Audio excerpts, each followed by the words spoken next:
رسیدیم به آخرین قسمت از دلایل استفاده می در غزلیات حافظ. عرفا و حافظ معتقد بودن که می یک ویژگی داره که باعث میشه شخص رو از صفت‌هایی مثل خودبینی، ریا کردن، ظاهرپرستی و اینها دور کنه. چون شخص یک حالت بیخیشتنی پیدا میکرده، پس طبیعتا نمیتونسته تظاهر و ریا داشته باشه.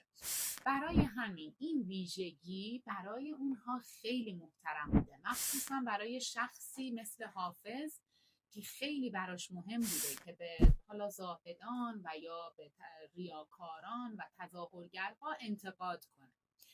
توی یک غزلی خیلی زیبا این مضمون رو استفاده میکنه. میگه به می پرستی از آن نقش خود زدم بر آب که تا خراب کنم نقش خود پرستیدن.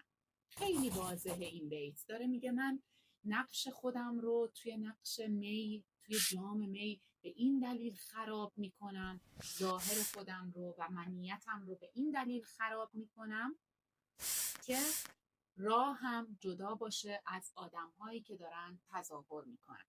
یا اینکه میاد توی یک بیت دیگه این میگه ما در پیاله عکس رخ یار دیدیم ای بی خبر از لذت شرب مدام ما. میگه من توی پیاله در واقع دارم رخ یار، وجود یار رو میبینم و برای همینه که انقدر این مقام برای من ارزشمنده و تو خبر نداری و فکر میکنی که ما فقط یک لذت شرب داریم، اما تو بیخبری از اینکه چه تحولی، چه اتفاقی داره توی وجود من میگذره.